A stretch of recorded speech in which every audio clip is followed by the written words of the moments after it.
I'm on my way this afternoon to Brockton, Montana, which is just a few miles from where I live in Poplar. And I'll be filming just for a few hours there for an ongoing project that I've been working on for the past few months, and it's going to extend into 2025.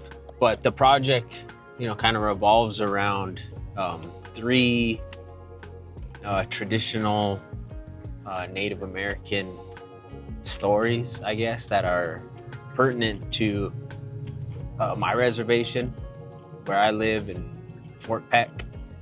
Fort Peck is home to the Assiniboine and Sioux, or as we call ourselves, the Dakota and Nakota people. And there's also some Chippewa people that reside at Fort Peck. And so we're telling three stories. One is a Dakota story, another one is a Nakota story, and then a Chippewa story. But what we're doing is we're trying to tell these stories, I guess, in a digital format. I think of these as like video. They're educational, so I'd say they're video essays, but maybe part documentary. Like, it's a mix. It's not a documentary, but there are documentary aspects to it, like the one I'm shooting today. And so the way our reservation is set up here in Fort Peck is on the eastern side. You have more of the Dakota people, which are the Sioux in Poplar and Brockton, and then over on the western side of the reservation in Wolf Point and in Fraser, you have the Assiniboine or the Nakota people. And included in there would be Oswego, and then on the eastern side, on the Sioux side, would be the town of Fort Kip as well. And that's kind of how our reservation is divided. And then the Chippewa people were kind of people without a home, really, and they find themselves on different reservations throughout the Great Plains. So yeah, we're gonna go film today. I got two cameras with me. I'm bringing the FX6, and then I'm bringing my camcorder, the NX800. I used it on the last shoot because we did one in Poplar. I can't remember if I filmed any of that or not, or vlogged any of it. But today, so I have the camcorder, the NX800. I have that set up on a kind of like as a wider shot on the speaker on Tommy. And then I was roaming around because we had the students kind of sit in a circle, and then I was roaming around with my FX6, and I have my new camera saddle that I bought, and I had the FX6 on that, and I was roaming around getting reaction shots of the students listening and asking questions too. So I'm figuring I'm gonna do the same setup today. I'm not sure how many students are gonna be there. Last time there was 5 or 6, so I'm guessing it'll be about the same today. I have my film cart in the back end of the truck here, but I don't know if I'm gonna use it. It's really cold. I leave it in the truck, and so sometimes it's a pain it's like 10 degrees right now. It's 8 degrees putting it together because it's metal and it's cold.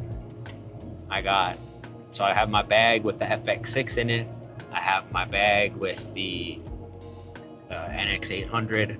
I have my camera saddle. I have all of those. I have the bags on each shoulder. I have the camera saddle wrapped around my neck, and then I'm carrying my tripod. So I'm trying, that's about as light as I can travel. It's not very light. Probably looks comical when I'm walking in, but yeah, that's what I'll be filming today.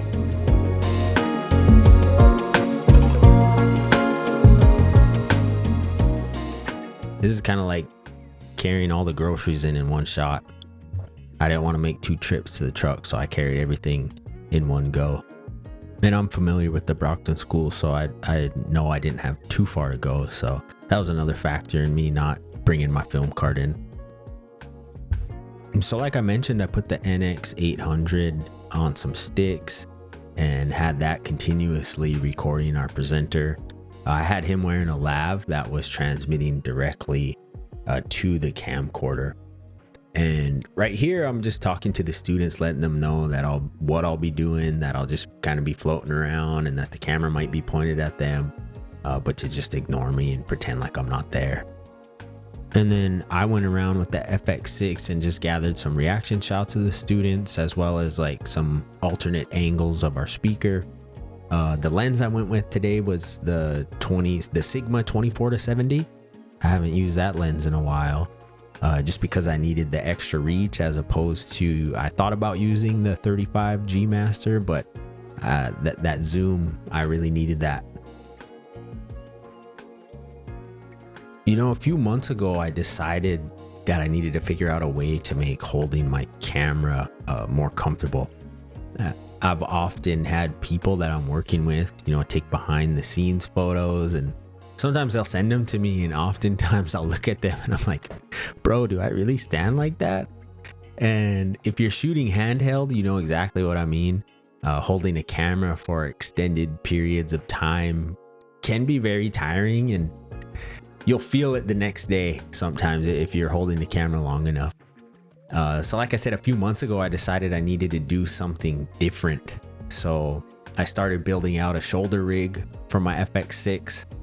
But then I saw everybody talking about these camera saddles, and so I decided to pick one up for two reasons.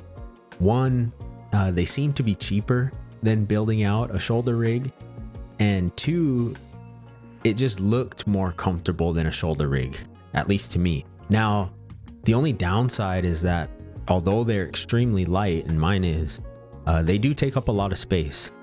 But then again, at the same time, a shoulder rig can take up a lot of space depending on how you build yours out. And not only that, sometimes depending on if you keep it built out, you know, it can take time to assemble it, you know, put it on the shoulder rig. With the camera saddle, you just literally put it around your neck and set the camera on top of it. Now, like I said, the only downside is it does take up a little bit of space. The particular saddle that I'm using is from, I believe it's called Bebop, and they're based out of Turkey, I think. And I paid, I think it was $190 for mine, but that included shipping, which I think is a pretty great price point. Some of the other saddles that I've seen are going for much more than that, like maybe around $300, maybe a little bit more than that. But overall, I'm satisfied with mine. And the shipping was fast too. I want to say it took like maybe a week to get to me, maybe 10 days. I can't remember, but it was pretty fast considering it came from halfway across the world. And that's a lot faster than Amazon is for me these days. Now, I never finished building out my shoulder rig, so I can't really compare the two as to which one is more comfortable to shoot with. So is there anyone watching that has used both? And if so, what are your thoughts? Which one's more comfortable? Which one do you prefer? Which one do you tend to go for more often? I really like using the saddle, so much so that I'm not really too concerned about finishing out my shoulder rig. I think that's pretty comfortable. I like the workflow of it. I kind of like holding the camera a little lower as opposed to it being on my shoulder, which is kind of ironic because I'm not that tall of a guy, but I find that, you know, having it at my chest level, it's just right. You know, I don't feel like it's too low. But like I said, I've never really used a shoulder rig, let alone for like long periods of time. So if there's anybody out there that's used both, which one do you prefer?